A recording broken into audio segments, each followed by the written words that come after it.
Тэгээд тэрээр эцэст нь бүгдийг тэрхүү хонгос руу дагуулсан яваа. Тэд дагууд хөрмөгцөө ямар ч эргэлзээгүйгээр татагш нэвтрэн оров. Энд ирсэн бүх мэдхий хүмүүс устгагдсан тул одоогоор энэ газрыг өөр хинч мэдгүй гэсэн үг юм. Гэвч тэд гинт нарийнхээ угалцаар бүрхэгдсэн аврах том чадан хүрдэж харав. Ийм хатуу чулууг ягтаг нарийн сийрсэн гэж бодохоор үнэхэр гайхалтай байлаа. Түүнээс ч ижүү цочидморн. Энэ хадны дээш гэхийн тэдний өмнө нь хатаардарж устгасан колоптер химээ хянтантай адилхан байв. Энэ юу болохыг нибүрч бас сайн мэдэхгүй байгаа болжтэй. Тэрээр анхны харцаар тэднийг ямар нэгэн эртний төр олсон байна гэж таамаглав. Мөсөн ертөнцид янз бүрийн эртний төрөд таашдаг. Төр бүр өөрийн гэсэн өвөрмөц мэдлэг эсвэл эрдэнсийг агуулж яадаг аж. Хэрв тэд эрдэнэс холбоот ер бусын чадвартай эсвэл аимшигт чөтгөрийн шин чанартай зүйлсийг ч олж магадгүй юм. Гэвч соёл иргэн шилэн анхны шатандаа яваа. Энэ нэрэнд эртний мэдлэгийг олж авах нь тэнч үр дүнтэй биш бөгөөд зөвлөгөөд үүнийг юу болохыг ч асууж чадахгүй. Түүнчлэн тусгай материал хийх, өөрчлөх эсвэл ажиллаж өгөх төрүүд нь зөвхөн өөрийн бүс нутагтаар ажилладаг байна. Нүүдэл чинь амьдралаар амьдардаг ракийн хувьд энэ нь ямар ч ашиггүй зүйл байв. Энэ нь өвөрмөц ардуур байх магадлал бага зэрэг байгаа ч нибус үүнийг чөтгөрийн зүйл биш байгаасай гэж найдаж байв. Үгүй бол тэд баларна. Тэднийг тэрхүү аврах том хатан гөнгөрөн явахад царшаан ирчим хүч тэдэнтэй холбогдохыг оролдож бэмэд дуурав. Үл мэдэх техникийн хүчин чөтгөрийн ертөнцид нэвтрэх зүрх зэрэг гаргасан харь илгийнхний хөвтөн аваа. Дотог шалхан ормогц гөрүүлэх хүмүүс доошоо ороасан шавчсан төрдөг байшинд оржээ. Энэхүү бүтлэнтэй шатаар явхан орондраах зүгээр доошоо өсрөхийг санал болгов. Тэднийг улам доошохоос өмнө замаа хаасан хэсэг харахнууд байгааг анзаарав. Гэвч тэдгээр амьтдын архирах нь юртийн харахнуудтай отхон чадалгүй байлаа. Зээл тэднийг нутраа болохыг батлав. Тэд өмнө нь нутраа идэж ясан ч эдгээр нь хамаагүй тамарсан тул огт өөр харагдаж байлаа. Бас нэг анхаарах зүйл бол нутраанууд хөвчлэн сүргээрээ явдаггүй бөгөөд төвшин нэртэй байдаггүй. Магадгүй тэд энэ газрыг хамгаалахаар оролдож яж болох юм. Үүнээс болоод рак цэргүүдтэй тулаанд биш хийх тушаа. Хэд тамарсан харахнууд дайснууд зугаа дайрсан боловч чадан татхуулан дэмий үрцгээ. Тэднийг устгасны дараа рак имэх махур ашиггүй өргөхийг хараад харамсаж тэднийг идэж үзхийг санал болгов. Зээл бүр эдгээр аврах харахнуудыг гашуулж одоос хөршиг үржүүлэхийг санал болгов. Маала чахын тухай ярихад уян загасны чахаа эрхших нь илүүдээр байж магадгүй гэж хэлв. Загаснууд төрсөө шахаж үр төлөө өөрсдөө өсгөх тул тэжээхэд хэлбэр байдаг. Тэд загас үрж хүээр далан барьж загаснуудыг хэлбэрхэн хашиж авч чадах байлаа. Гэвч гинт гөрөөсөн хүмүүсийн нэгэн шархацсан нутраад хүрхэж цавшхан цохиулв. Ракч мөн ажид хурж үзээд цавшхан цохиулв. Тэдгээр нутраанууд аян химээвч төрийн энергийн шин чанарыг агуулсан байж таарав. Тэд бие махбодын хурцгүйгээр дайснуудаа цавшгаанаар цохиж чаддаг байна. Нибужигийн таамагчсан хамгийн муу хувилбар бодит байдал болсон болжтэй. Энэ нь үнэхээр чөтгөрийн төр байв. Хэдийгээр аянгийн шин чанар нь бусадтай харьцуулахад харьцангуй сус гэж тооцогддогч хэрэг рак энэ эртний төрийн төгсгөлд хүрч чадвал энэхүү чөтгөрийн хүчийг олж авах боломжтой ч үүнийг авлаа гэж шууд шийдтэн болохгүй. Чөтгөрийн хүч үеэс үед улам хүчрхэгшдэг тус ирээдүйн үр хойчин жинхэнэ шийднүүд болгож өөр нэг асуудал бий. Мөсөн ертөнцид шид болон бурхны хүч хоорондоо зөрчилдөг. Тоглоомын анхны түүхээр бол шидийн нэг сурвалж бурхнаас биш харин эртний бузар муугаас үүдэлтэй аж. Иймд өндөр түвшний шиднүүд бурхан тогтхонж найддаггүй байна. Тэд зөвхөн өөрсдийн хүчийг бий болгохыг зардаг. Илүү олон хүн шиднүүдийн нөлөөнд автаж шидийн замыг сонгохын хэрээр олон хүн бурханд итгэх төсөө ашигладаг. Итгэл үнэмшил ийхүү буурхан тоглогчдыг шидийн замыг сонгохоос татгалзахад хүргэдэг байна. Тоглогчдын ашигч болох цаархай байдаг ч энэ нь дэндүү олон хүндрэлийг дагуулдаг. Ямагтай ч бид ракаруу буцаж хийчих бөгөөд чинь одоо чөтгөрийн олдвор бай олзмоо өрөө татаж эхлэх цаг юм. Чөтгөрийн биед гарч ирэн ракатай телепатаар ярьж эхэлнэ. Тэрээр раккагаас энэ хүчийг хүсэж байгаа эсхийг асууна. Хэрэг тийм бол би түнд үүнийг өгөхөд бэлэн байна. Бусд нь чөтгөрийн дүрсийг харж чадахгүй тул зээл раккаг ирснийг анзаарч буцахыг санаж болгоно. Гэвч ракка зүгээр гипхээ хэлээд хамтрагчдтай харахнуудыг өргөжлүүлэн устгахыг тушаана. Энэ үед ракка энэ амтныг харж чадж байгаа царийн ганц хүн нь өөрөө гэдгийг ухаарна. Ракка телепатаар дамжуулан хэн бүхний асуух анхны асуулт болох түүний хэн болохыг асуув. Уг амтан өөрийгөө энэ газрыг хамгаалдаг сүнс хэмээн танилцуулна. Зөвхөн агуу хүч чадалтай хүмүүс л түүнийг мэдэрч чадна. Ракка мэдээж ямар хүч чадлын тухай яриад байгааг нь лавлав. Тэрээр үггүйгээр харилцаж чадах ч нэгнийхээ гүн төх бодлыг уншиж чадахгүй байгааг анзаарна. Энэ хооронд Нибула раккад энэ төрлийн шидийн сүнсний талаар анхааруулахыг батсан ч түүний профайл дах шинэ атрибутыг хараад зогсоно. Уг атрибутыг мэгшлэж гэж нэрвдэг. Нибула үнийг хизээ нэмэгдсэнийг огт мэдэхгүй байв. Хамгийн нойрын тамаг бол ракка үнийг шөнийн хоромж тактиктэй тэмцэж явахдаа часан явдал юм. Энэ нь Нибулад бага зэрэг тайвшрал өгч тэрээр шийдвэрийг бүхэлд нь раккад үлдэхээ шийдэв. Чөтгөрийн биедлөө буцахад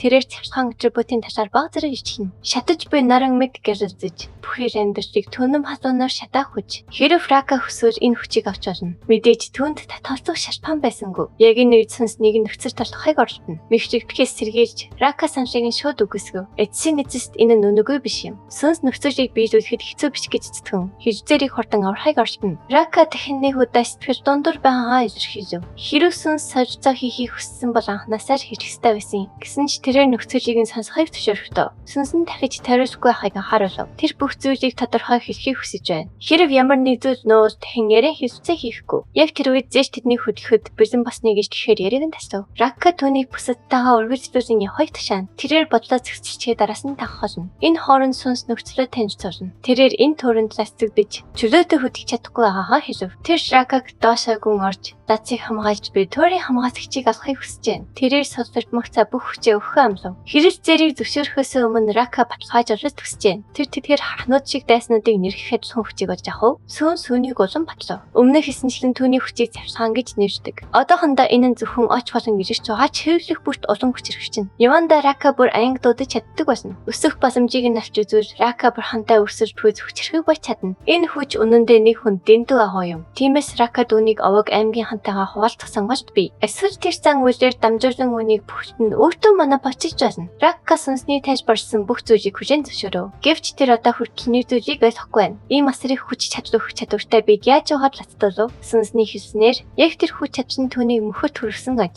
Хүмүүс ихвчлэн хүч чадлыг аюул занл хийрэл гэж үзэж айдаг зүйлээ түүждэг. Сүнс өөрийгөө үнэхээр аюултай гэдгээ иш тод хүлээн зөвшөөрч байгааг Рака аюултай гэж үзв. Энэ үед тэрээр сүнсийг ямар нэг зүйл нөөж байна гэж сэжиглэнэ. Хүчин сортарч чадсан шигээ тиймж агуу биш. Эсвэл авчир хорор шиг ашиг тусаасаа хамаагүй илүү байна. Рака бүх зүйлийг эдрэтэй болгохыг хүсэхгүй байгаа тул сүнс нөөж буй зүйлээ шууд үннээр нь хэлбэл сайн сан. Тэрээр буцаж очиод агуу орчиг нурааж хинч энэ газартай дахин таарсдаггүй хаа шийдэжээ. Сүнс сандарч чадах бүхнээ ичтгэхээ амлана. Энэ нь өөрийгөө алс холын өнгөрсөн үед дэвшгийг тавьж байсан. Цаг хугацаанд мартагдсан эртний ч төрүүдийн үр өдөм гэж тодорхойлно. Бурхад дэндүү эртний тул өөрсдийн үсэр гарлаач сандаггүй. Энэ сүнс ч мөн адил санахгүй байна. Хичнээн хичээсэн ч түүний мэдвч царийн ганц зүйл бол өөрт мөнхөд лацдагсан явдал юм. Үсэж гарсан тодорхойгүй хүч чадал нь яг их эсрүүлчин тодорхойгүй улмаас хүмүүсийг хортолдог. Гэвч манай гүрвэл өөр юм. Тэр үүнд сохроор автахгүй байна. Рака хөх гүрвэлийн өмгийн өдөртөгч болон мэдхий хүний өдөртөгчийг хүч чадж давтсан хүмүүсийн төгс жишээ гэж санав. Ялангуяа ч төрийн шид бол хүмүүсийг хамгийн ихээр уруу татдаг зүйл юм. Байдлыг улам дортуулж байгаа зүйл нь энэ хөрөө загас шиг харагдсан сүхчээ хинч хамаагүй санаансаргүй хүнд өгч чадах явдал юм. Хүлээн авчны зурт нь эрхэн зэр шутай эсвэл хорон санаа агуулсан хин нэгэн байх нь хамаагүй. Бурхад хүчийг өөрийн хүслээр өгдөг бол энэ сүнсний бэлэг хинээч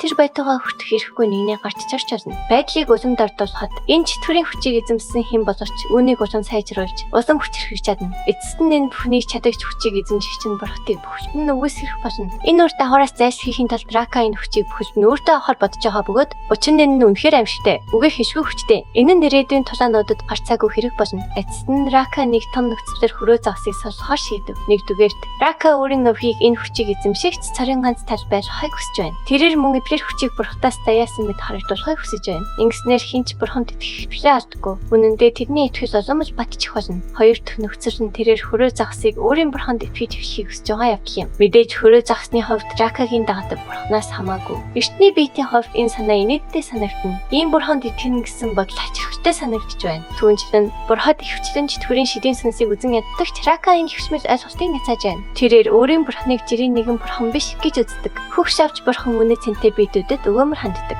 Хөрөө загас хангалттай хэрэгцээтэй тул хөх шавж бурхан түүнийг шидийн зөвшөөрөх нь ойлгомжтой. Гэсэн ч хөрөө загас Ракагийн яриад байгаа бурхан түүнийг шууд хүлээж авах хэсэгт итгэлгүй байна. Хэрэг хөрөө загас нөхцөлийг зөвшөөрвөл түүний бурхан үл хамаарах зүйл хийх хангалттай энэрнгүү гэж Рака амлав. Дараа нь хөрөө загас жижиг нууцыг дэжгэн. Тэрээр энэ төрөнд ташигдсан төдийгүй энэ газрын царин ганц захирагч юм. Энд байгаа амьтдаас эхлээд Ракагийн ялсан төрийн хамгаалагч хүртэл бүгд түүний гар хүч төдий юм. Хөрөө загас Ракаг энэ бүх хүндрэлийг толгойлох замаар зүгээр ч түүний хүч чадлыг шалгаж яасан хэрэг. Үүний төлөө бид уучлалтгүй бөгөөд Рака түүнийг уучлахад бэлэн байна. Эцсийн эцэст тэрээр үг амтны байр суурийг бас ойлгож байна. Тэрээр сүнсийг энэ хараал идсэн газраас зүгтэж дэлхийн санаж болгож чадах үзэсгэлэнтэй зүйлийг мэдрэхийг хүсэж байгааг мэдж байна. Эцэст нь бид Ракагийн нэрийг асууж гөрөөж хүн түүнд баяртайгаар хэлж өгөө. Үгээр хөрөө загсны явж яасан шалгалт эцэст нь өндөрлөө. Одоо түүнд Ракагийн зүй ёсоор хүртэх ёстой хүчийг хайрлах цаг болжээ. Нэн даруй Небужа өөрийнх нь албад болохыг хүссэн сүнсний тухай мэдээлж хүлээн авна. Үүнийг хүлээн авснаар Небужа чөтгөрийн шид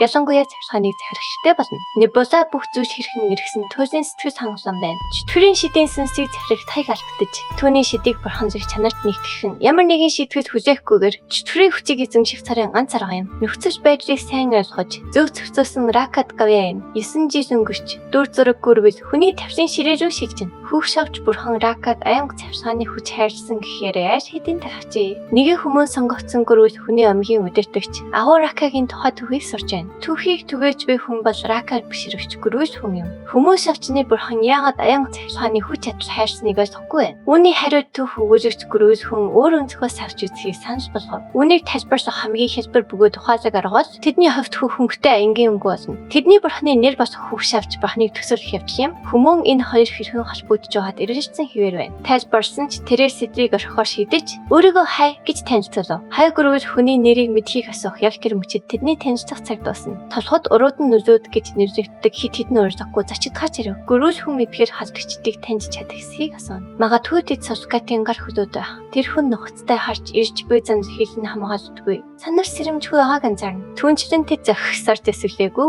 Тул хэсүүчин нөлөөд шиг харагдаж байна. Гөрөөс хүн хайд ийм нарийн тодорхойлолт төгсөнд нь баяр хүргэв. Нууцлаг гөрөөс хүн мэдсэд нь малхайгаа толгоноос авч нүрээ ил гархан уртугаа байруугаа самаа шууд чирзүүлнэ. Яриад байгаа гөрөөс хүн бол овн юм. Тэр самаа харуулж тэнд байсан нурдлуудыг газар дээр нь зөхиөлөв. Энэхүү захиргаан зөвхөн гайхширсан нурдлуудад өөрсдийнх нь өмнө зогсож хүн сонгогдсон хүмүүсийн нэг гэдгийг хангалттай нотлоо. Тэд үлдсэн бахан хугацаанд хурхаа шийдэв. Энэ хооронд овн өөрийн нэрийг хэлж хийх бүрэн шоконд орсон. Энэ бол агуу төх өгөөжөгч овн байлаа. Түүнтэй энд уулзсан энэ хүмүүн хувьд нэр төрийн хэрэг байв. Овн хүчээ ашигласны дараа туйлдаж намсгаагаа дарангаа яриагаа өргөжлүүлэхэд шийдэв. Түүнээс хэсэг хугацааны дараа тэрээр урт гансаар тамхи татаж харагдана. Сонгогдсон хүмүүс хүчээ ашигласныхаа дараа шууд энэхүү гансыг татдаг гэсэн цоо яриа байдаг. Хитэн удаа сонирхолсны дараа овн эцэст нь сэргийж яриагаа өргөжлүүлэхээр болов. Тэр хүний хариулт авахыг хүссэн эхний асууж бол ийм гайхалтай хүч чадалтай өвнийг өөрхийн нэгэнд хүчин зүтгүүлэхэд хүргэсэн зүйл юу вэ гэдэг байлаа. Хит түүнийг бурхнаасаа өөрөө хэлээгүй ч яагаад ийм хэцүү амьдралаар амьдрах ёстой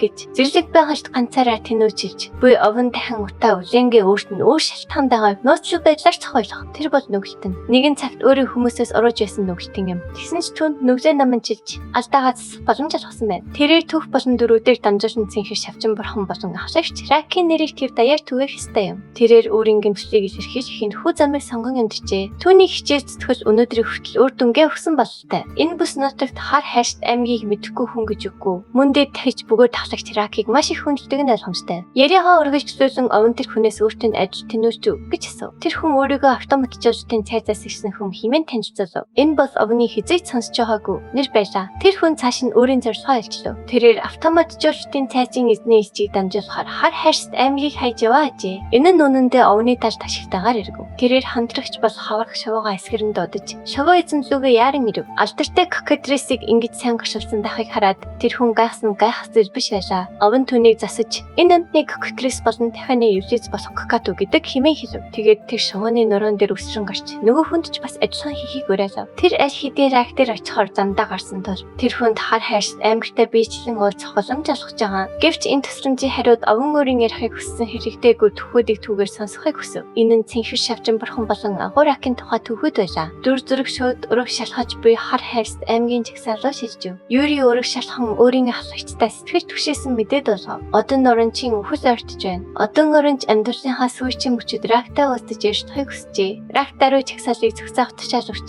өнөө шин энэ тунхар шийдэв. Одон оронч өөрөө төсгөл маань ойртлоо гэж хэлсэн тэр үнэхээр болно гэсэн үг юм. Тэрээр эцсийн эцэст хамгийн агуу зам бич хитэн гэвлээ батсан билээ. Ийм учраас тэд түүний оршуулгад бэлдэж эхлэх ёстой. Өнөө шин Ракарагийн хувьд хамгийн гүнигтэй шинүүдийн нэг байх болно. Одон орончийн амарч буй хоорн руу дүр зураг шилжихэд Рак татвч орж сувлагч түүнийг өгтөв. Тэрээр хөвшин хүний биеийн байдал маш хүнд байгааг мэдэгдээд тэдний ганцаараа нь үлдээ. Өвчтэй хөвшинүүдийн нээлттэй байхад ч хэцүү санагдах хэмжээнд хөтөл салгарчээ. Сүүчийн мөчтөд тэрээр өөрийн тууж өнгөрөөсөн амьдралаа эргэцүүлэн бодов. Тэрээр зурагчтайгүй газар нутгаар аялж зөвхөн өөрийнх нь мэддэг зүйлсийг сурч мэджээ. Аяллахаа явц тэрээр гараа алдаж гадуур хөтөжсэн юм. Тэгээд тэрээр аймгийн ахлагч Рактай уулзаж өөрийн мэдлэгээ бусдад оддын талаар зайлсруулахад ашигласан байна. Одоо тэрээр амьдралынхаа эрхтийн зэгт буюу гөрөөлхөн бүр цаг хугацааны зовлон зүтгүүрээс ангижрахын тулд үрдийн нойронд тавтах хэвээр тэр мөчид иржээ. Гэвч явахаасаа өмнө тэрээр амьдралынхаа сүүлчийн мөчийг аймгийн ахлагчтайгаа өнгөрөөж байгаадаа баяртай байлаа. Тэрээр өөр хинч хариулж чадхааргүй тийм асуултыг Рак асуухыг хүсв. Хамгийн чухал асуулт бол өвчийн дараа хүмүүсийг юу хүлээж идэг вэ? Ракараар тэдний бурхны хамгийн анхны бөгөөд хамгийн хайртай сонгогдсон хүн учраас зөвхөн тэр энэ санууд занг тайлж чадна. Тэрээр өвчлийг ягаад үрдийн нойр гэж нэвшдгийг мэдхийг хүсв. Нас барахсад үрд зүүдэлдэг болов уу? Эсвэл хүн харт дарсан зүүдэндээ үрд гацмагажж байдаг болов уу? Рак эдгээр хүнд хэцүү асуултуудад хэрхэн хариулахаа мэдэхгүй байна гэж шалуухан хариулв. Тэрээр өөрийгөө ийм гүн ухааны асуултад хариулах ямар эрхтэй гэдгийг мэдэхгүй байлаа. Одон оронч цах бурхан тэднийг төрөх болгонд зөв замыг хэрхэн зааж өгдөг байсныг дурсав. Магадгүй тэр бурхан хүчийн дараа дараач мөн адил замыг засаар байх болов. Тэрээр тэнүүчийн явах сүнснүүдийг бас чөлөөлөх болов. Одоохондоо Ракотон горончтой санаж нийлхээс өөр аргагүйсэн бөгөөд тэднийг энэ хорвоо түүч явахад нь чөлөөж өгсөн бишээ. Цах бурхан тэдний дараагийн хорвоо руу аялах үед ч чөлөөсээр байх болно. Одон горонч түүнийг гарцаагүй тэгнэ гэдэгт бүрэн итгэлтэй байв. Тэрээр дараа хорвоогийн талаар илүү ихийг мэдхийг хүсчихлаа. Тэр дараа хамдаарсан аяллаа бэлтгэжгүйгээр бурхантайгаа уулзаж хөвжүүлэхийг хүсээгүй юм. Ракараар тийх нь илүү сонирхолтой гэж үзв. Тэрээр дараа хорвоог эцэс төсвөлгүй гүйжүүлэх хязгааргүй удам зүрх таш хөндөгөр төсөөлөв. Сархи яд жаргалыг шинэж хөл доор зөөлөн мөс мэдрэгтэн. Ядсан үедээ амрах чулуун талхадад